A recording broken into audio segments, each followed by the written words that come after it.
Me llamo Isabel Morales, tengo 34 años. Soy de Córdoba, pero los últimos 10 viví en Madrid, trabajando en una agencia de viajes. Allí siempre había ruido, teléfonos, reuniones, clientes de todas partes del mundo. Ahora, todo es distinto. Mi marido, Martín Herrera, y yo nos mudamos al pueblo donde él creció.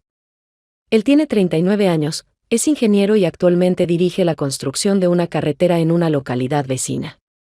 Volvimos aquí no por romanticismo, sino porque necesitábamos ahorrar. La casa de sus padres tenía espacio de sobra.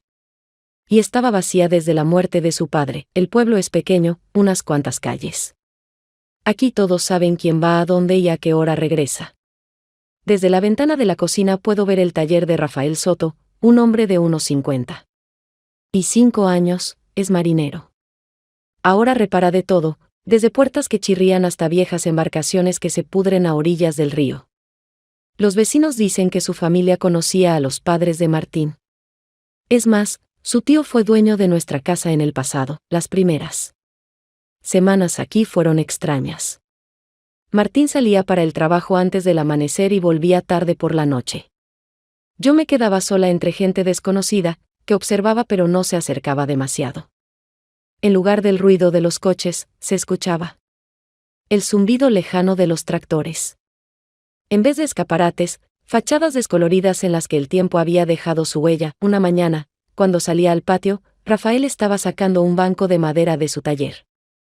Nuestras miradas se cruzaron. Asintió, breve, como lo hacen quienes no gustan de palabras vacías. Sus manos estaban llenas de rasguños, y tenía aserrín atrapado en el bigote. Parecía saber cómo funciona todo en este lugar, incluso lo que nadie dice en voz alta. Las primeras conversaciones con él fueron rápidas: buenos días, hace buen tiempo.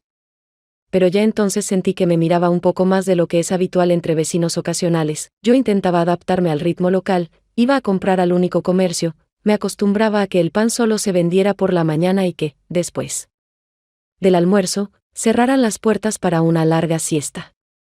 Al volver de la tienda, a menudo veía a Rafael sentado en el banco frente a su taller, con una taza de café en la mano. No me llamaba, pero parecía esperar a que pasara. Martín, mientras tanto, vivía sumido en su rutina laboral: planos, diseños, reuniones con contratistas. Cuando le contaba sobre los vecinos o sobre detalles que notaba en el pueblo, me escuchaba, pero sin demasiado interés. Aquí todo es sencillo, Isabel. La gente trabaja, come, duerme.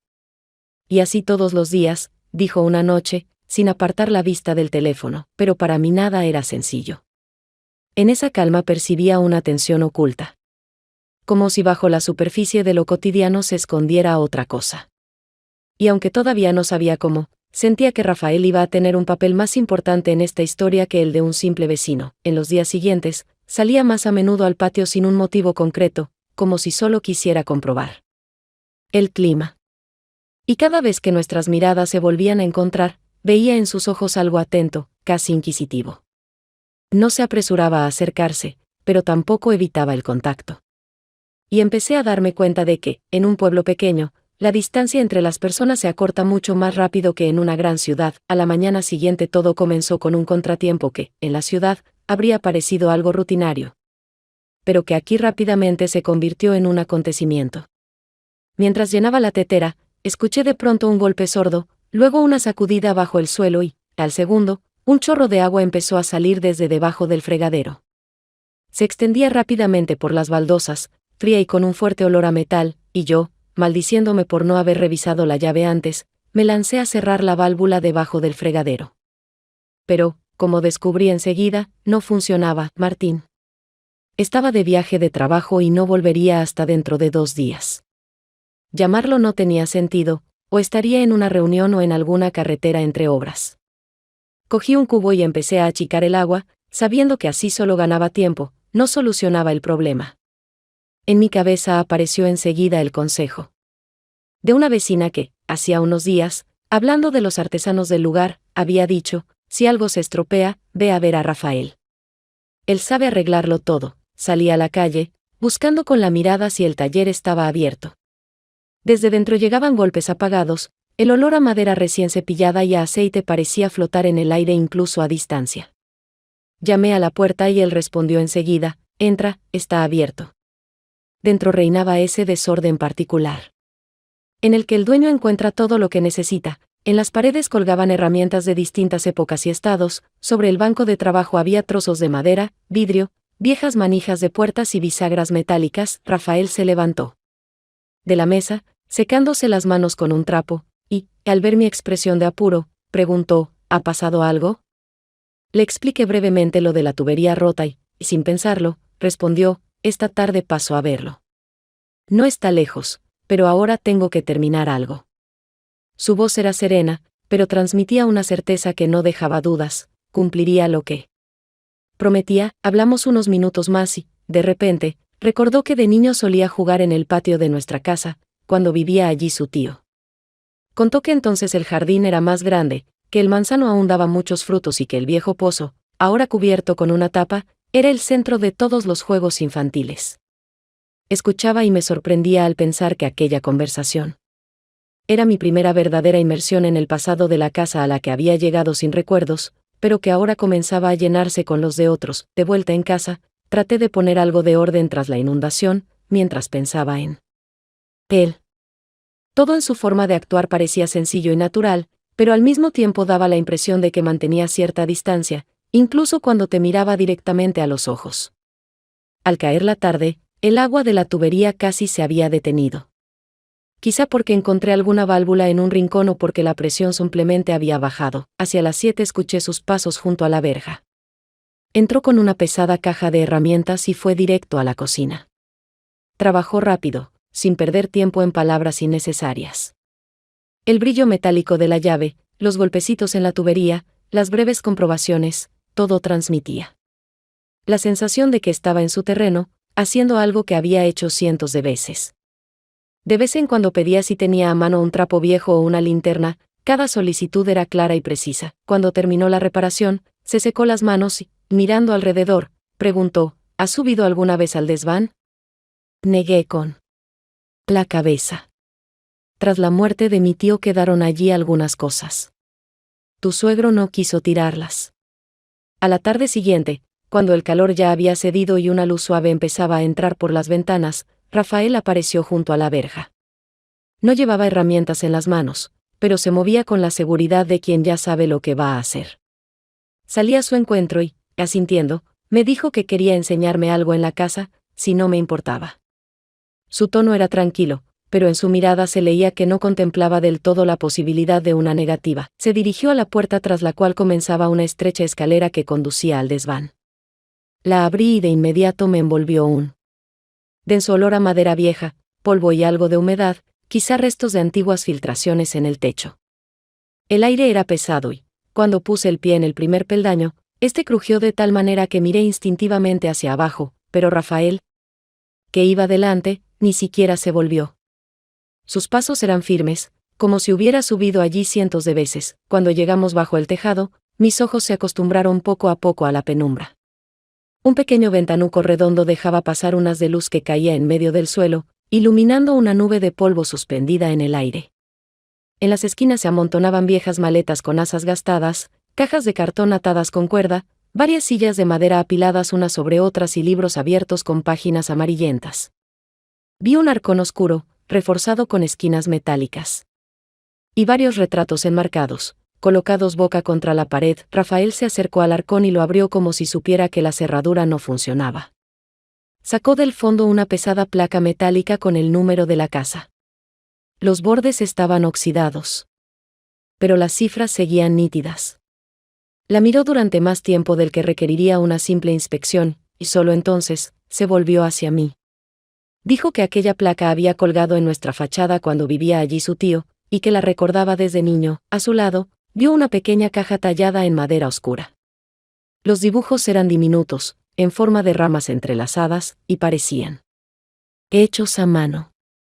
Abrió la tapa con cuidado y, dentro, había un trozo de encaje enrollado, ya oscurecido por el tiempo, y varias fotografías en blanco y negro.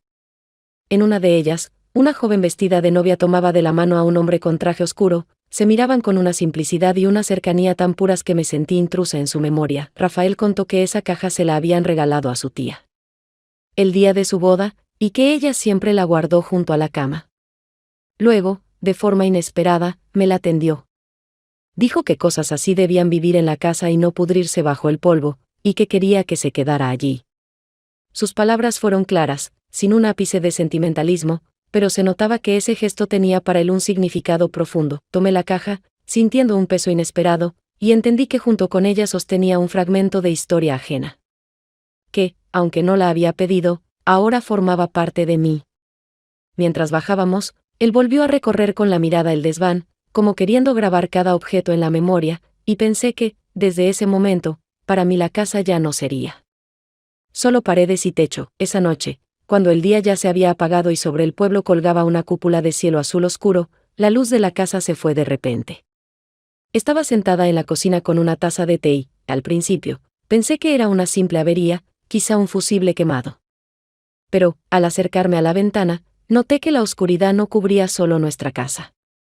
Toda la calle, desde mi patio hasta el taller de Rafael, estaba sumida en penumbra, salvo una farola lejana que parpadeaba débilmente en la esquina, apenas dibujando los contornos de las casas.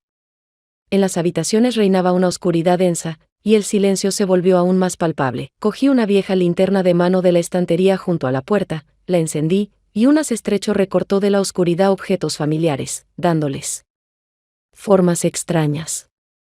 Al salir al patio, el aire se sentía más fresco, y el olor de la humedad reciente de los campos se mezclaba con un leve aroma a madera que venía del lado del taller. Al llegar a la verja, vi que Rafael caminaba con paso firme desde su taller.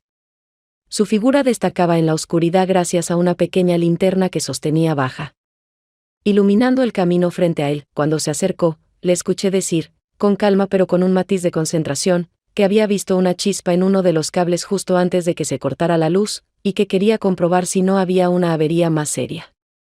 Hablaba como quien está acostumbrado a estas situaciones, y supe que, en su presencia, no necesitaba tener todas las respuestas técnicas. Él sabía qué hacer. Nos acercamos al cuadro eléctrico, situado en la pared exterior, junto al trastero.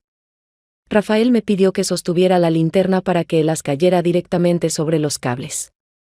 Me coloqué a su lado, tratando de orientar la luz, y en ese momento nuestros hombros se rozaron apenas.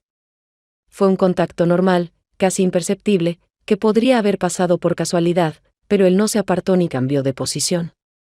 Sentí el calor de su brazo a través de la fina tela de la camisa y comprendí que esa cercanía se percibía. De otra manera que cualquier otra, él examinaba cada cable con atención, inclinándose para revisar las conexiones, retirando aisladores viejos y dejándolos a un lado. Sus movimientos eran precisos y seguros, sin gestos innecesarios. De vez en cuando preguntaba, en voz baja, si tenía repuestos de fusibles o me pedía un destornillador, y cada vez me sorprendía intentando responder rápido, como si me importara demostrar que podía serle útil. Al cabo de unos minutos, sacó un fusible nuevo, lo colocó en lugar del viejo y comprobó el ajuste. La luz no volvió de inmediato, pero al minuto una farola en la esquina se encendió, y detrás de ella, algunas lámparas de los vecinos. Él suspiró, dijo que eso bastaría hasta la mañana, pero que al día siguiente sería mejor llamar a un electricista de la ciudad para revisar toda la línea. Seguimos de pie, uno junto al otro, aunque ya no había razón para quedarnos junto al cuadro eléctrico.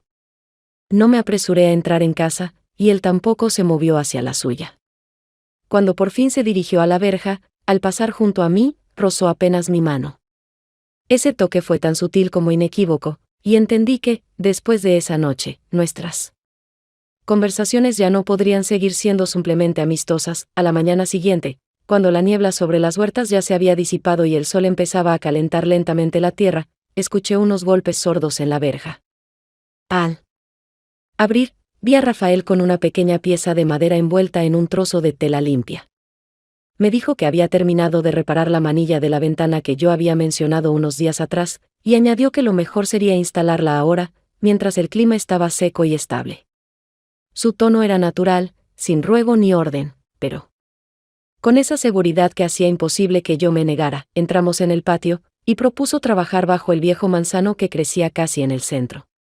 Sus gruesas ramas, arqueadas bajo su propio peso, creaban una sombra donde, incluso en el día más caluroso, se podía encontrar frescor. Algunas manzanas ya mostraban manchas rojas, aunque faltaban aún varias semanas para la cosecha.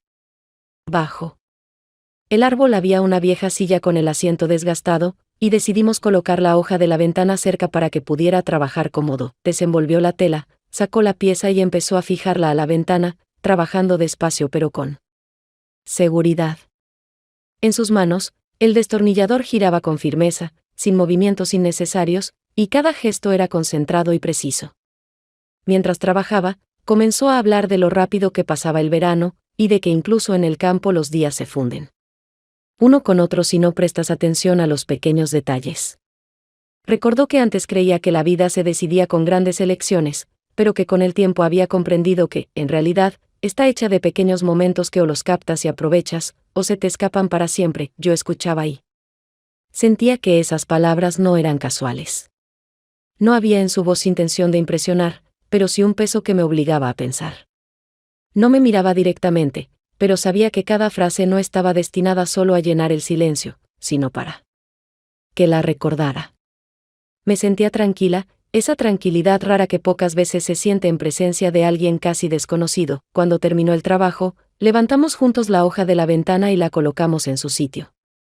No se apartó, se quedó de pie muy cerca. Sus movimientos fueron lentos, como dándome tiempo para entender lo que estaba a punto de pasar. Se inclinó y me besó en los labios, breve pero con seguridad. Sentí un ligero sabor a café y tabaco.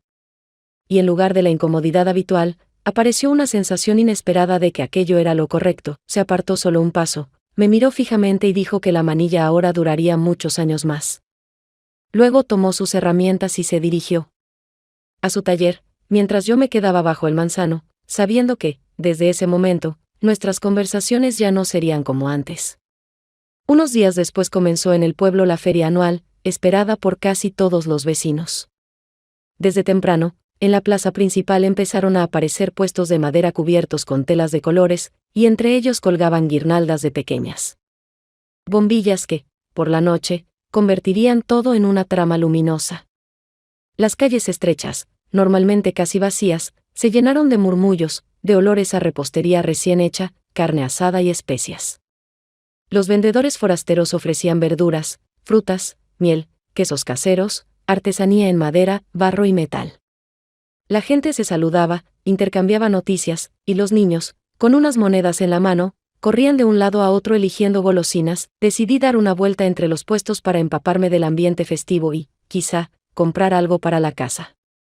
Entre los pasillos había que moverse despacio, esquivando cestos con verduras y bandejas de pan. Cuando ya casi llegaba al final de la plaza, vi a Rafael. Estaba junto a un puesto de telas, observando atentamente rollos con distintos estampados.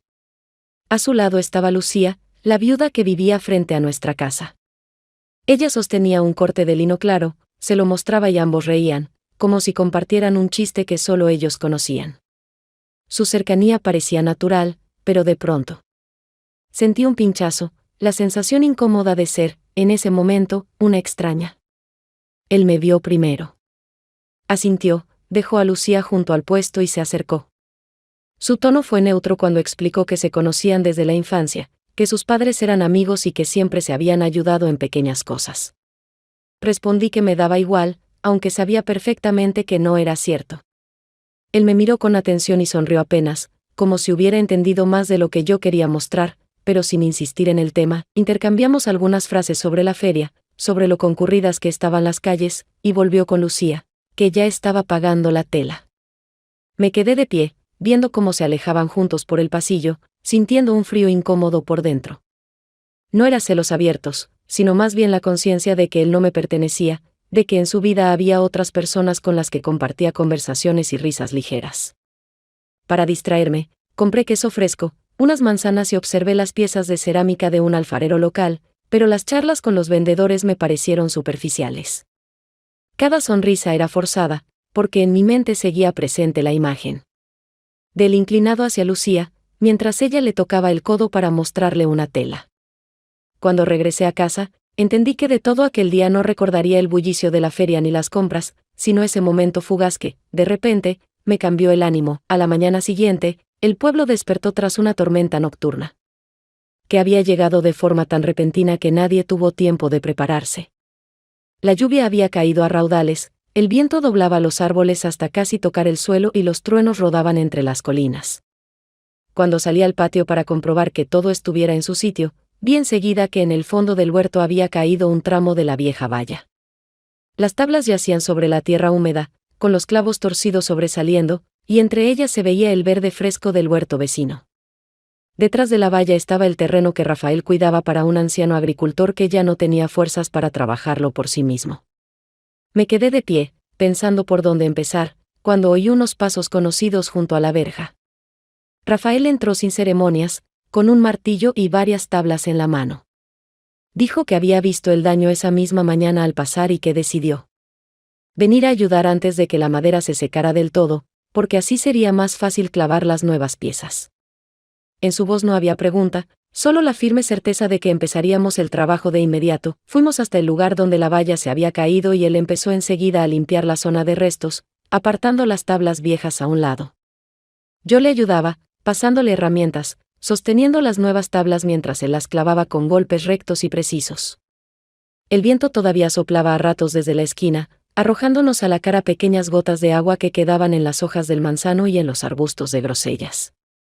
De la madera mojada y la tierra fresca subía un olor intenso que se mezclaba con el aroma tenue de su chaqueta. Mientras trabajábamos, reímos un par de veces cuando alguna tabla se nos escapaba de las manos o cuando un clavo entraba torcido y había que empezar de nuevo.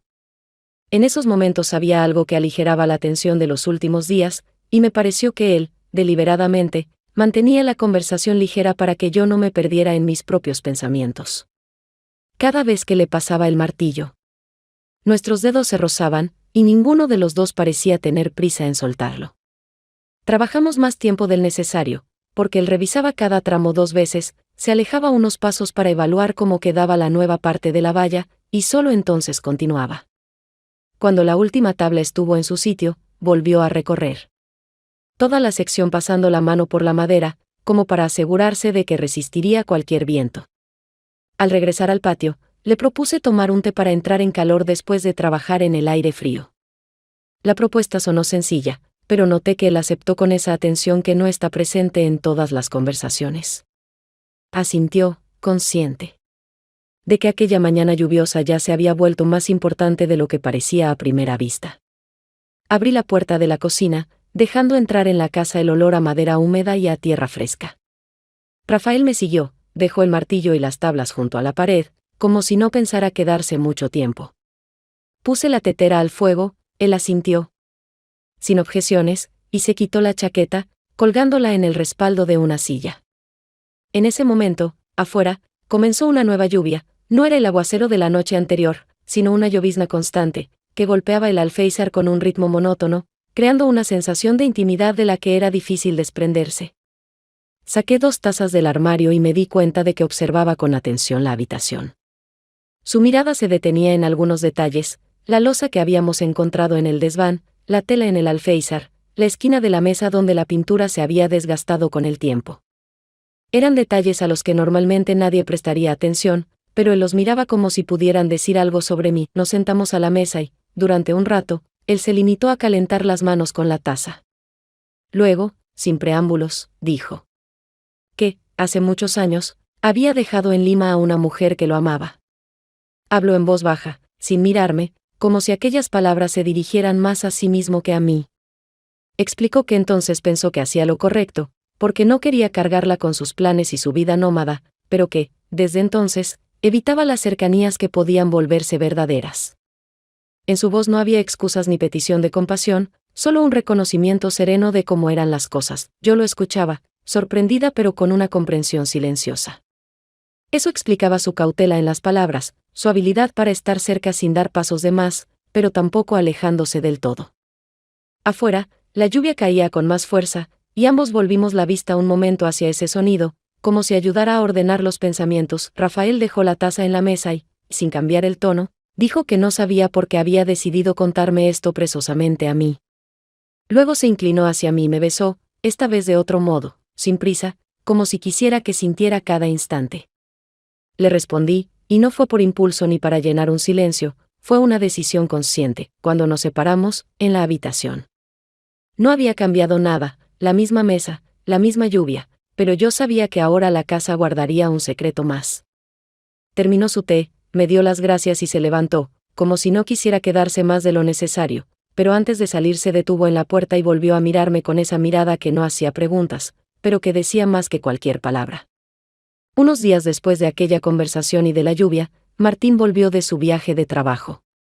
Llegó por la noche, cansado pero con un humor inusualmente animado, y desde la puerta empezó a hablar sobre el avance en la construcción de la carretera, sobre la nueva maquinaria que habían traído y sobre la posibilidad de terminar antes de lo previsto uno de los tramos. Yo lo escuchaba, pero por dentro estaba concentrada en otra cosa, en lo que había pasado en la cocina con Rafael y en cómo comportarme ahora. Después de cenar, mientras recogíamos la mesa, Martín dijo de pronto que quería invitar a Rafael para agradecerle la ayuda con la valla. No tuve tiempo de encontrar una excusa convincente para negarme, y cualquier negativa habría parecido extraña. Tomó el teléfono, llamó y, en pocos minutos, me informó de que Rafael había aceptado. Y que vendría al día siguiente por la noche. Su tono era normal, sin segundas intenciones, pero yo sentía como en mi interior crecía la tensión. Al día siguiente, puse la mesa con especial cuidado, aunque intentaba aparentar indiferencia. Martín trajo del sótano una botella de vino que guardaba para una ocasión especial y la colocó en el centro. Cuando sonó el timbre, fui a abrir y encontré a Rafael con una pequeña caja envuelta en papel craft. Explicó que traía queso casero de un anciano agricultor al que ayudaba a cuidar sus tierras. Intercambiamos unas pocas palabras y entró, saludando a Martín como si hiciera mucho que no se veían, aunque habían hablado apenas una semana antes. Durante la cena, hablaron sobre todo de trabajo. Martín contaba las dificultades con los contratistas, Rafael hacía preguntas, añadía historias de su propia experiencia en reparaciones y construcción. Yo estaba sentada entre ambos, sirviendo el vino, acercando los platos, y al mismo tiempo percibiendo cada cruce de miradas con Rafael. Eran breves, pero lo bastante elocuentes para saber que él recordaba lo mismo que yo. Martín bromeaba, reía de vez en cuando, y me parecía que no notaba nada fuera de lo habitual.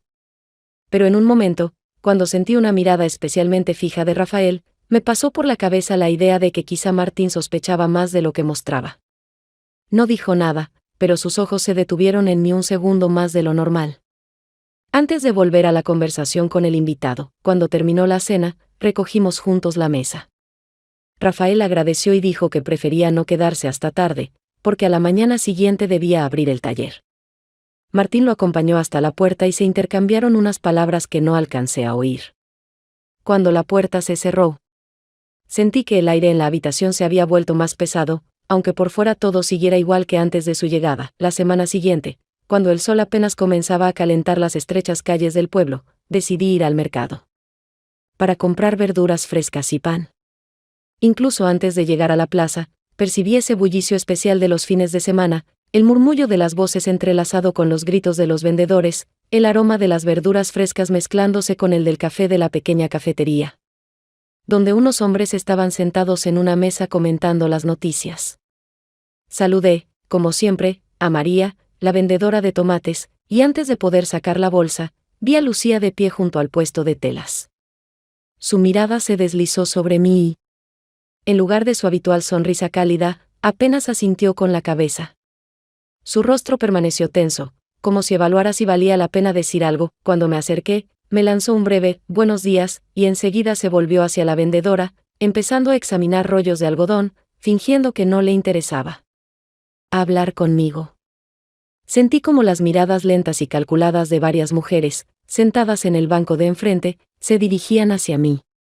Aunque continuaban charlando animadamente entre ellas, había algo revelador en las pausas entre palabras, como si dejaran espacio en el aire para frases que deliberadamente no pronunciaban en voz alta. En la tienda de comestibles ocurrió algo parecido. El dueño me saludó como siempre, pero dos vecinas que elegían aceite guardaron silencio cuando pasé junto a ellas y fingieron examinar las etiquetas, aunque en realidad esperaban a que yo terminara mis compras.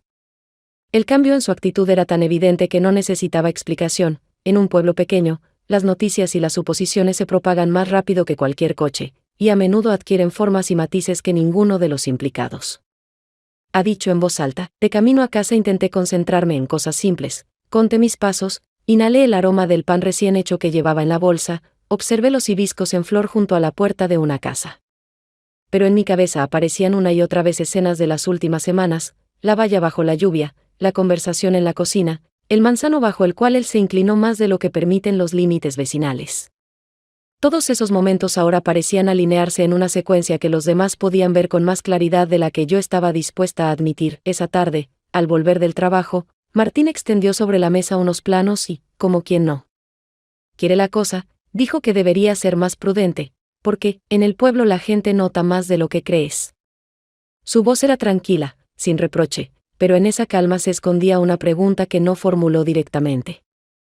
Era evidente que ya había escuchado alguna versión de los hechos, y quizás no creía del todo en ella, pero quería poner a prueba mi reacción. Levantó la vista de los planos. ¿Hay algo entre tú y Rafael?, preguntó con tono neutro, como si hablara de una trivialidad, pero con una tensión en la mirada. No, respondí de inmediato, controlando la voz. ¿Y algún interés? Aunque sea por parte de uno de los dos. Hice una pausa lo suficientemente breve como para que pareciera que buscaba las palabras, y no que ocultaba la verdad. Creo que simplemente lees demasiado entre líneas, dije, apartando la mirada. Martín asintió brevemente y no dijo nada más.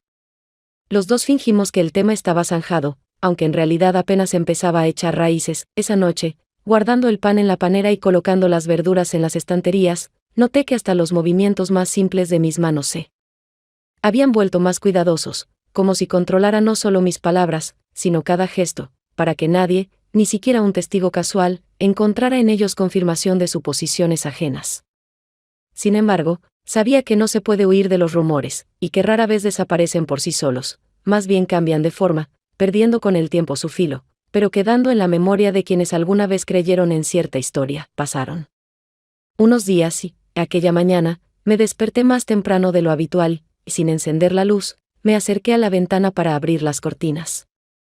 Afuera reinaba un silencio extraño e inmóvil, y en él faltaban sonidos a los que ya me había acostumbrado. No se oía el habitual golpeteo del martillo ni el tintinear del metal procedente del taller de Rafael. Pensé que quizás simplemente aún no había empezado a trabajar, pero cuando salí al patio a por leña para la chimenea, vi que la puerta de su taller estaba cerrada a cal y canto y las ventanas, oscurecidas desde dentro. En el pueblo, cualquier cambio de rutina se nota de inmediato, sobre todo cuando se trata de alguien que abre la puerta cada día al amanecer. Involuntariamente recordé la tarde anterior. Estaba regando las flores bajo la ventana cuando oí que alguien se detenía al otro lado de la valla. Al mirar a través de las ramas, vi a Rafael. Estaba de pie junto a la puerta, con el teléfono móvil apretado contra la oreja. Hablaba en voz baja pero rápido, de vez en cuando cerrando el puño de la mano libre, como intentando contener las emociones. 2 veces miró por encima del hombro y, cuando nuestras miradas se cruzaron un instante, asintió brevemente, sin interrumpir la conversación. No alcancé a oír el contenido de sus palabras, pero algo en su comportamiento me indicaba que aquella llamada era importante e inesperada. Después de comer, me encontré con Lucía junto a la carnicería. Llevaba una pequeña bolsa y claramente tenía prisa, pero aún así se detuvo para intercambiar unas palabras. Cuando le pregunté si sabía dónde estaba Rafael, respondió que se había ido a casa de su hermana en Sevilla, como repitiendo una frase escuchada de otra persona. En su voz no había la seguridad habitual y me pareció que no estaba del todo segura de si era verdad. Ante mi pregunta, si se había ido por mucho tiempo o no, Lucía se encogió de hombros y cambió de tema enseguida, preguntando si ya había probado las manzanas de la nueva cosecha. Al volver a casa, pasé de nuevo por su patio. La puerta seguía cerrada, pero dentro, a través de una rendija en la del taller, se veía una mesa sobre la que yacían desordenadas varias herramientas. En la cuerda colgaba su camisa clara, la misma que llevaba cuando trabajaba en la valla.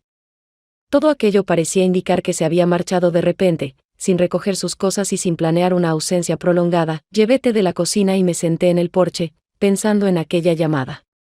Sin conocer su contenido, igualmente sentía que había sido la causa por la que Rafael dejó el pueblo tan inesperadamente.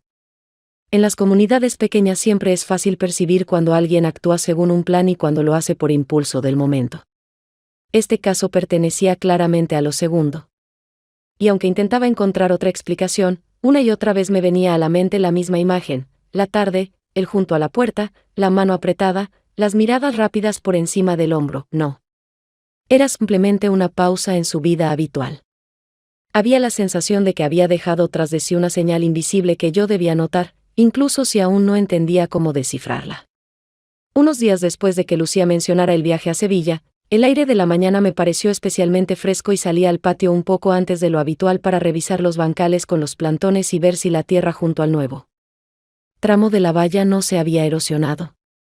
Justo cuando me acercaba al manzano bajo el cual, entre los dos, colocamos el marco de una ventana, vi en la tierra húmeda una forma familiar que apenas asomaba entre la hierba, cubierta por una fina capa de rocío nocturno que reflejaba la pálida luz de la mañana. Y en esa familiaridad había algo inesperado, como si un objeto que debería estar guardado en lo alto del desván apareciera de pronto aquí, en el lugar donde alguna vez hablamos de cosas pequeñas sin nombrar lo esencial. Me agaché, aparté unas hojas y tomé entre las manos la placa con el número de nuestra casa, la misma que Rafael y yo encontramos en un arcón oscuro bajo el tejado y que yo había querido limpiar, pero nunca lo hice. La sensación de su frío peso en las palmas me devolvió por entero aquella tarde en la que estábamos en el desván, respirando el olor de la madera vieja, hojeando fotografías y hablando de personas que ya no están, pero cuyas cosas todavía se aferran a este mundo, como si esperaran que alguien volviera a pronunciar sus nombres. A la placa se le había sujetado, con una grapa oxidada, una nota doblada por la mitad, colocada deprisa. Temiendo romper el frágil papel, desdoblé con cuidado los bordes y leí la breve frase: no olvides. Sentí que se me apretaba la garganta. Las palabras eran sencillas y sin adornos, pero contenían todo lo que no habíamos alcanzado a decir, todo lo que quedó entre el trabajo, los movimientos, los roces y esas pausas en las que nacen decisiones que no siempre se pueden admitir en voz alta. Me giré, esperando encontrar alguna pista, una huella, una señal, tal vez marcas de botas en la tierra húmeda o la cancela abierta. Pero el patio estaba vacío, los pájaros revoloteaban entre las hojas, del tejado caían aún gotas tras la niebla nocturna, y nada indicaba la presencia reciente de alguien que pudiera haber dejado la placa aquí, al pie del árbol donde todo empezó, salvo el propio objeto y esa breve línea manuscrita dirigida a mí, sin firma, pero con una entonación inconfundible. No había súplica ni reproche. Solo una respuesta firme a la pregunta que me hacía desde el momento de su desaparición. Apreté la placa contra el pecho, como queriendo sentir su temperatura con el cuerpo, y volví a leer la nota, pensando que quería decir él exactamente: ¿no olvidar lo que pasó entre nosotros en la cocina? No olvidar la promesa que expresé solo con un gesto y una mirada, no olvidar el desván, los roces, la tarde junto al cuadro eléctrico, el manzano, o quizá no olvidarme de mí misma con todo aquello que ya no se puede deshacer. ¿Por qué? La memoria no existe para atormentar, sino para impedir errores que después se arrastran durante años. Y quizá así fue como él, en su día, no logró retener algo en Lima, y ahora intentaba actuar de otra manera, no desapareciendo sin palabra, sino dejando exactamente lo necesario para que yo no deformara los hechos hasta hacerlos una historia conveniente. Antes del mediodía subí varias veces al desván.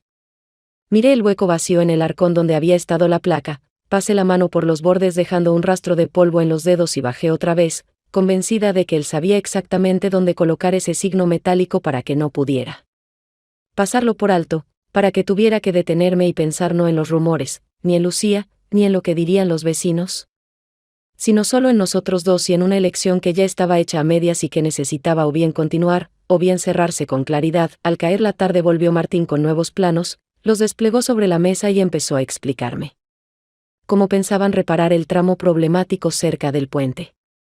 Yo escuchaba con atención, hacía preguntas pertinentes, asentía en los momentos adecuados, y todo ese tiempo llevaba en el bolsillo del delantal la nota doblada, mientras en el alféizar, junto a la maceta de romero, brillaba con peso la placa, que volvía a ser parte de nuestra casa.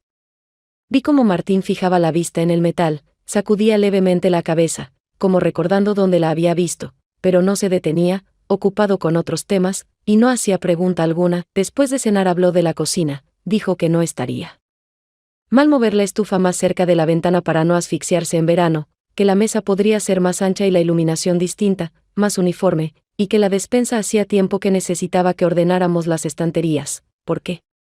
Se sostenían solo por compromiso. Yo escuchaba sus planes detallados, entendiendo que en esa concentración en lo práctico había algo de salvación, la que uno busca cuando siente que otras cosas se escapan de su control pero no quiere admitirlo, y por eso se ocupa de lo que se puede medir, comprar, instalar, atornillar. En ese momento no discutí, solo estuve de acuerdo en todo, sabiendo que la reforma de la cocina no se oponía a lo otro, sino que avanzaba en paralelo, como dos vías que se cruzarán más adelante. Aunque no en el lugar que esperamos, cuando se fue al baño y el ruido del agua ahogó los demás sonidos. Tomé la placa, miré otra vez sus cifras desgastadas, la puse junto a la nota, pasé el dedo por las letras, sentí la ligera aspereza del papel y comprendí que aún esperaba una casualidad repetible, aunque sabía que esas casualidades no existen, y que la persona capaz de traer este objeto en el momento en que su ausencia se hace insoportable no da pasos inútiles, solo aquellos que tienen sentido. Y que si hoy había elegido un gesto silencioso en lugar de una conversación, quizá esa era la respuesta más honesta a nuestras preguntas compartidas. Guardé la nota en la caja del desván, la coloqué entre las fotografías que miramos aquel día y cerré la tapa, que encajó suave, sin chirriar, como si hubiera esperado ese movimiento. Después volví a la cocina, acerqué la placa al borde del alféizar y la dejé allí, para que le diera la luz de la lámpara que Martín había instalado hoy en lugar de la que se había fundido. Pensé que quizá mañana por la mañana me despertaría y decidiría por fin colocarla en la fachada, en el lugar que le corresponde, no como signo de un pasado ajeno, sino como parte de nuestro presente. Cuando nos acostamos, Martín habló largo rato sobre dónde poner los nuevos enchufes. ¿Y qué azulejos elegiría? Yo escuchaba, respondía, estaba de acuerdo, pero en el fondo de mi conciencia seguía volviendo al breve, no olvides, que no me dejaba transformar los acontecimientos de ayer en algo ajeno. Me parecía oír como en el jardín el viento movía las hojas del manzano, aunque la noche estaba casi en calma, y en ese leve susurro no había simbolismo inventado, sino la simple presencia física del lugar donde había estado la placa, donde hablamos sobre una estación que pasa más rápido de lo que parece, y donde una vez quedó claro que ningún paso nuestro es inocente si conduce a algo que cambia la vida. Antes de dormirme, repasé mentalmente todos los detalles de ese día y la idea de que no todas las puertas pueden cerrarse, por mucho que se quiera, no sonaba como una conclusión solemne, sino como una constatación práctica, parecida al consejo de un maestro que ve un marco torcido y dice que se puede cepillar, reforzar, calzar, pero que hay casas cuyo cimiento hundido no permite una geometría perfecta. Y entonces hay que vivir con esa desviación, entendiendo su naturaleza y sin fingir que todo está recto. Porque a veces aceptar la imperfección da esa calma por la que se hacen reformas, se cambian cables y se cuelga en la fachada una placa con un número que no solo recuerda la dirección, sino también el camino por el que llegaste hasta el lugar en el que estás ahora.